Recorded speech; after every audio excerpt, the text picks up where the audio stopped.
Bismillahirrahmanirrahim.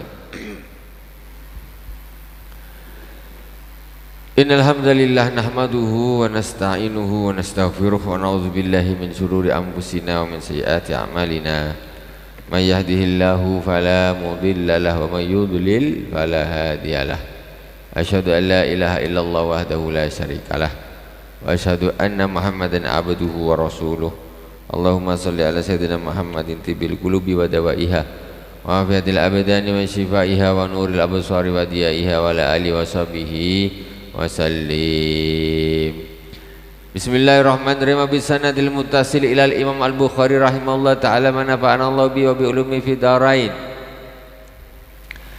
Wa bi ilaikul hadatsana Ismail ibn Abdillah qala hadatsani Ibrahim ibn Sa'din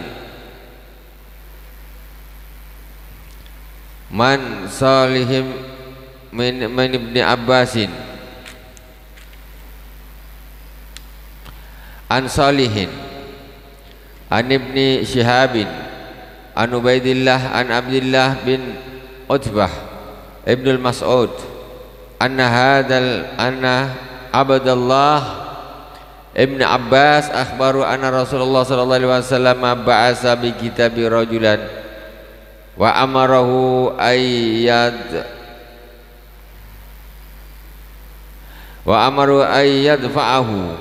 ila azimil bahrain wa dafa'ahu azimul bahrain ila Kisra. Ini kemarin kita sampai di bab menuntut ilmu.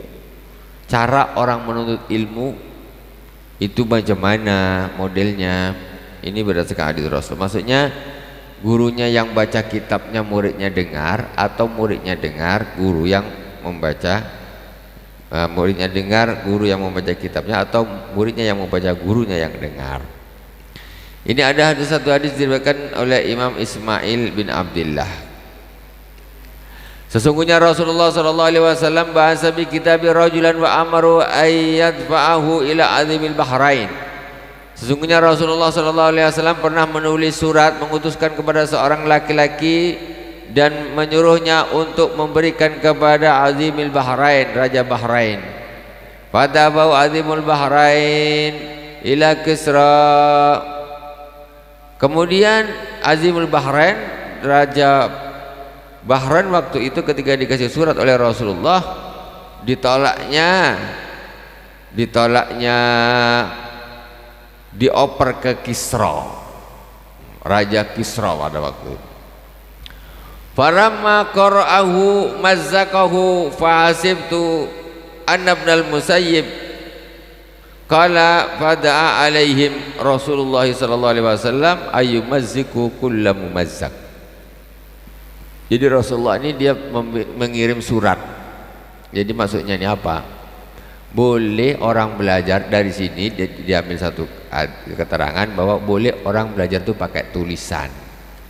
Ini ditulis, belajar gurunya nulis gini. Nih sana bawa, hafalkan di rumah, boleh. Jadi hanya pakai tulisan saja itu sudah termasuk sanadnya sudah betul. Jadi Rasulullah pada waktu itu mengirim surat ke Azimul Bahrain, ya Raja Bahrain pada waktu itu. Raja Bahrain dapat surat dari Rasulullah, ditolak, dia dioper, kasihkan ke Kisra. Kemudian sampai ke maliknya Kisra, Raja Kisra.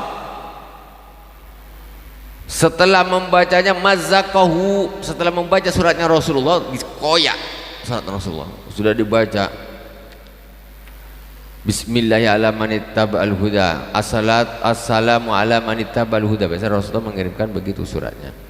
Min Muhammad Rasulullah sallallahu alaihi wasallam. Ini aslim taslam. Suratnya singkat padat.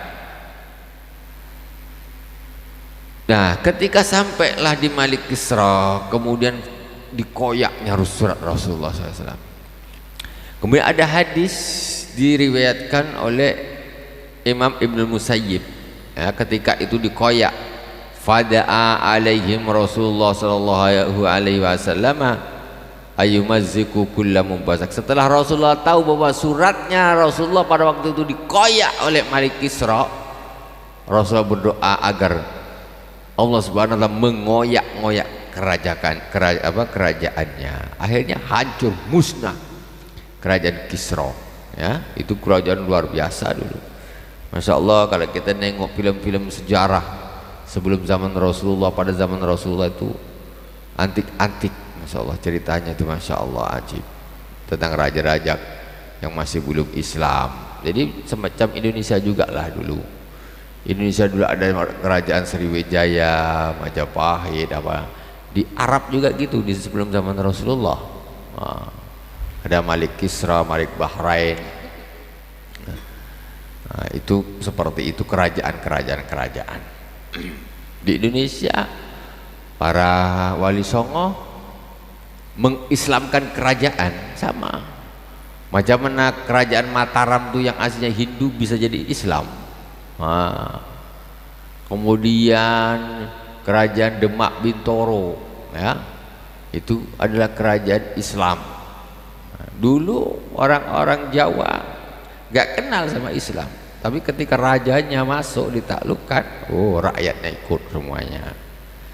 Masya Allah, dulu begitu penyebaran Islam. Jadi diantaranya Rasulullah ini apa cara menyebarkan Islam itu gitu, terus terang aja pakai surat aslim taslam, masuklah Islam maka engkau akan selamat. Itu aja ke raja-raja itu, aslim taslam. Masya Allah, saya ada keinginan agak konyol sampai sekarang ini belum saya lakukan. Punya niat dulu waktu saya di Mekah ketika saya belajar seperti ini. Saya kepengen nyuratin Ronaldo, pendek saja, aslim taslam, masuklah Islam maka engkau akan selamat. Nah, dari siapa? Itu sunnah Rasulullah, nyuratin orang kayak gitu kok. Orang saya berapa suratin aja, mau nggak mau urusan dia. Dakwah kita, masuklah Islam maka engkau akan selamat. Nah, itu. Kita lanjutkan. Wa bi ilaikal hadasan Muhammad bin Muqatil Abul Hasan qala akhbarana Abdullah qala akhbarana Syu'bah an Qatadah an Anas bin Malik qala kataba an-nabiy sallallahu alaihi wasallam kitaban aw arada ay yaktuba faqabila lahu innahum la yaqra'una kitaban illa makhtuman fatakhadha khataman min fiddatin naqsuhu Muhammadur Rasulullah ka'anni anzuru ila bayadihi fi yadihi faqultu liqadadah man qala naqsuhu Muhammadur Rasulullah sallallahu alaihi wasallam qala Anas. Jadi pada suatu ketika ini ada satu hadis diriwayatkan oleh Imam Muhammad bin Muqatil. Jadi ceritanya gimana? Rasulullah Shallallahu Alaihi Wasallam pada waktu itu menulis satu surat akan dikirimkan kepada untuk dakwah kepada raja-raja, untuk orang diajak masuk Islam. Kemudian faqabila lahu innahum la yaqra'una kitaban illa makhtuman. Jadi raja-raja tersebut ketika dikasih surat, ditengok dia suratnya, ini capnya mana ini? Kalau nggak ada capnya aku tak mau baca. Nah, kalau nggak ada capnya aku tidak mau baca. Isinya surat kaleng lah kalau zaman sekarang ini. Tahu-tahu ada surat apa nih? Surat kaleng. Kata raja-raja itu nggak mau baca. Kalau ada capnya siapa, ada capnya baru aku baca. Jadi akhirnya Rasulullah SAW dia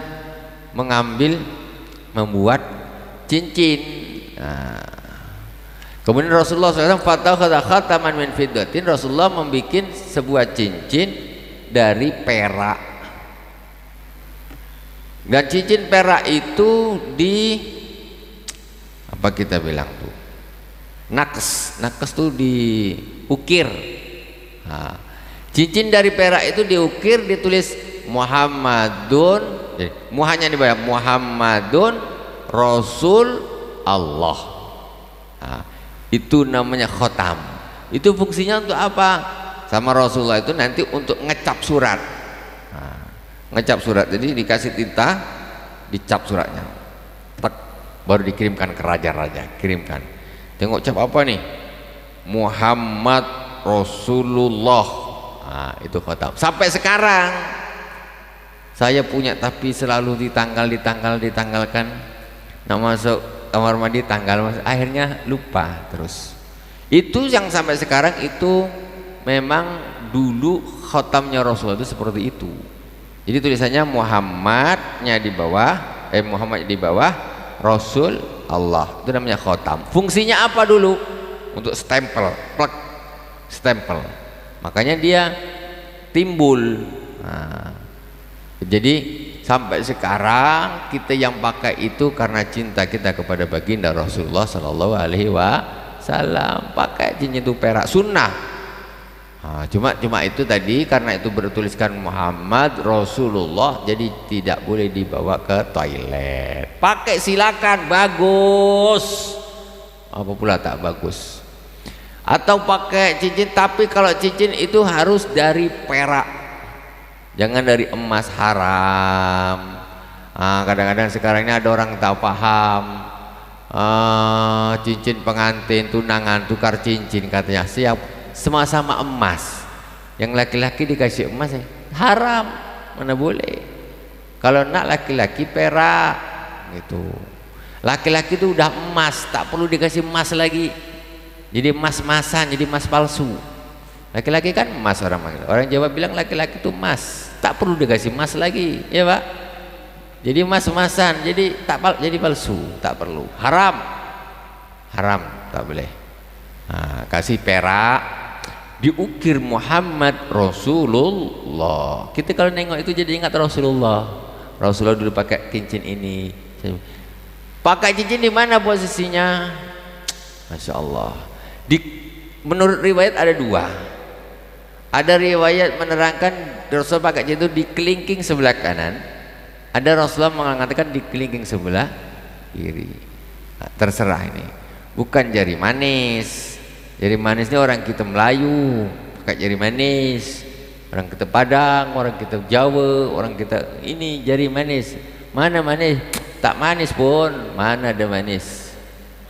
Kalau habis makan durian baru manis, ya tak? Nah, tuh kalau tak makan durian tak manis lah. Jempolnya pun jadi manis kalau makan durian. Nah, suka durian tuh.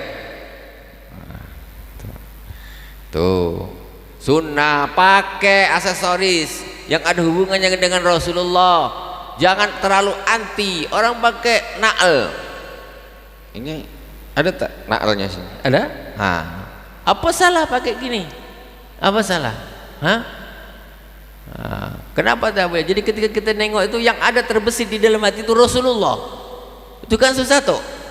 Yang terbesit di dalam hati itu Rasulullah. Ketika nengok ini, nengok cincin yang terbesit di dalam hati Rasulullah. Nengok kopiah ada naalnya terbesit Rasulullah. Kan bagus seperti itu. Coba umpamanya kita pasang di kopiah kita ini Hello Kitty gitu, kita terbesit tak Rasulullah. Nengok tuh kopiah pasang di Hello Kitty, nengok kira-kira terbesit di dalam hati ini Rasulullah. Tak ada cerita atau apalah gitu, entah huruf apa, entah apa, takkan terbesit. Jadi fungsinya sebenarnya di situ. Ada orang yang lebay, yang sirik lah, yang inilah apalah, engkau dilebay betul. Sikit-sikit nak sirik. Langkau kadang-kadang suka satu simbol-simbol yang tidak ada hubungannya dengan Rasulullah. Banyak. Nah, kadang-kadang orang begitu. Contoh satu, simbol negara umpamanya contoh. Simbol negara. Nah, entah bendera, entah apa. Kalau kau nak bilang ini syirik, itu lebih syirik lagi. Karena tidak ada hubungannya dengan agama. Nah, istilahnya begitu. Lambang-lambang itu kan ngarang-ngarang aja. Tapi kalau kita Rasulullah, kenapa sih kok naalnya Rasulullah seperti ini kok dibikin? Karena naalnya Rasulullah SAW ini adalah salah satunya sandal yang paling mulia yang pernah sampai ke Sidratul Muntaha sana. Ketika Isra Mi'raj. Ladat turi Musa nudiyakhlak na'laik Jadi ketika di Gunung Turisina, Nabi Musa alaihissalam ketika nak bermukalamah dengan Allah, apa kata Allah? Ikhla'na laik, lepaskan sandalmu, lepaskan sandalmu. Sedangkan Nabi Muhammad sallallahu alaihi wasallam di Sidratil Muntaha lam yu'mar bi khal'ini alihi, tak disuruh melepaskan sandalnya. Muhammad, sandalmu lepas. Nabi Musa di Gunung Turisina itu di mana? Di bumi. Sandalmu lepaskan. Rasulullah Isra Mi'raj pakai sandal. Kata mana dalilnya? Pakai sandal. Kan tak ada riwayat Rasulullah melepaskan sandalnya. Kan kalau dia bilang mana dalilnya Rasulullah? Mana dalilnya Rasulullah itu Isra Mi'raj melepaskan sandal? Asli orang memang pakai sandal. Nah, kalau kita nak kayak gitu, oh kau tuh mungkin ketika dia di Baitul Maqdis pastikan batu untuk Rasul naik ke atas, di Palestina sana, di Qubatus Sahra. Nah, sekarang ada lagi di orang awam ini kadang-kadang nggak paham di Palestina sana, di Aqsa sana, yang warnanya apa kemasan tuh. Ini bentuknya agak semuanya bulat, itu bukan, kadang-kadang gambarnya apa dikira orang tuh Masjidil Aqsa. Masjidil Aqsa bukan yang itu tempat, di situ ada apa, Qubatus Sahra, di situ ada batu besar, tempat Rasulullah SAW dari situlah mulai Mi'raj ke langit. Itu di situ, sehingga dibangun satu gedung namanya Qubatus Sahra.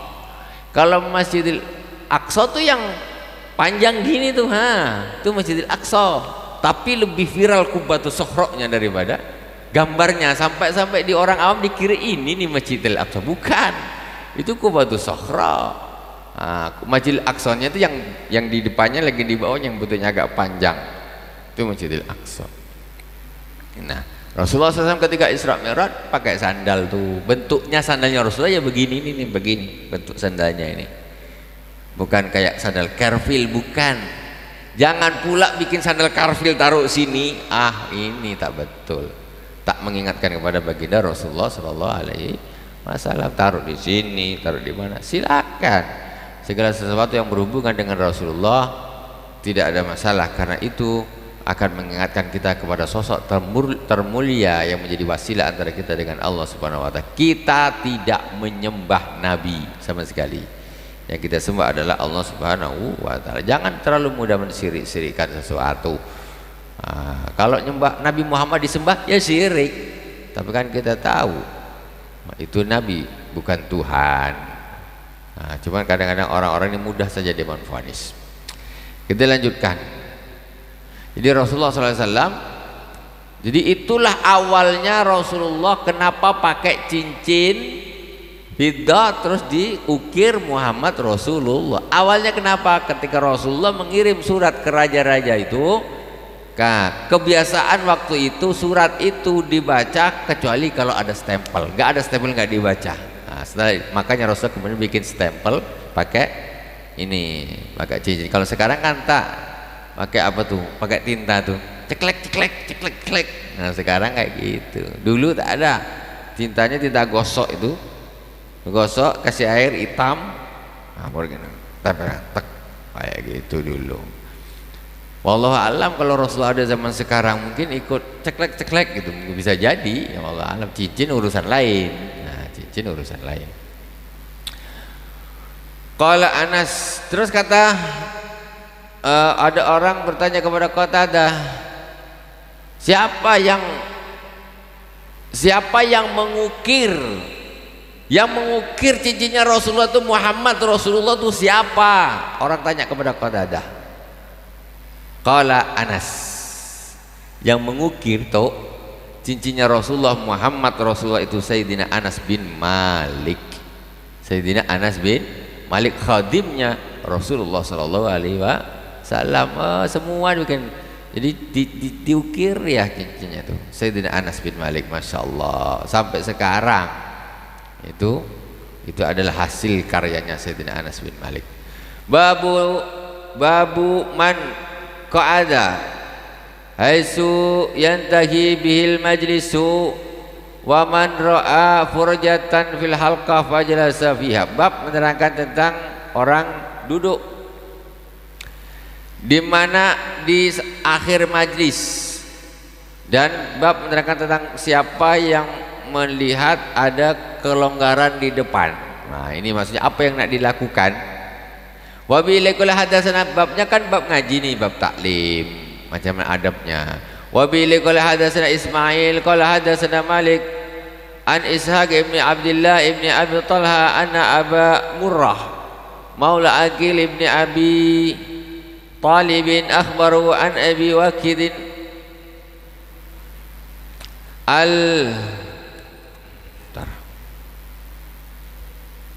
al-Laitsi anna Rasulullah sallallahu alaihi wasallam bainama huwa jalisun fil masjidi wan nasu ma'u id aqbala thalathatu nafarin fa aqbala ithnani ila Rasulillah sallallahu alaihi wasallam wa dhaba wahidun qala fa waqafa ala Rasulillah sallallahu alaihi wasallam fa ma'adu ma far'a furjatan fil halqati fajalasa fiha wa amal akharu fajalasa khalfahum wa amma thalithu fa adbara zahiban falamma faragha Rasulullah sallallahu alaihi wasallam qala ala ukhbirukum anin nafar al-thalatha amma ahaduhum fa'awa ila Allah fa'awahu Allah wa amal akharu fastahya Allah minhu wa amal akharu fa'rada Allah anhu. Ini ada cerita Rasulullah SAW sedang duduk-duduk dengan sahabat. Tiba-tiba ada 3 orang datang. Duduk dengan sahabatnya rapat, ada longgar, ada namanya duduk kadang ini rapat, kemudian ada celahnya. 3 orang ini masing-masing yang dilakukan. Masing-masing yang dilakukan. Pertama, id aqbala salah satu nafarin fa aqbala isnani ila Rasulillah sallallahu alaihi wasallam wa dzaba wahidun. Ketika dia masuk, nengok Rasulullah ini ramai sahabat, 3 orang.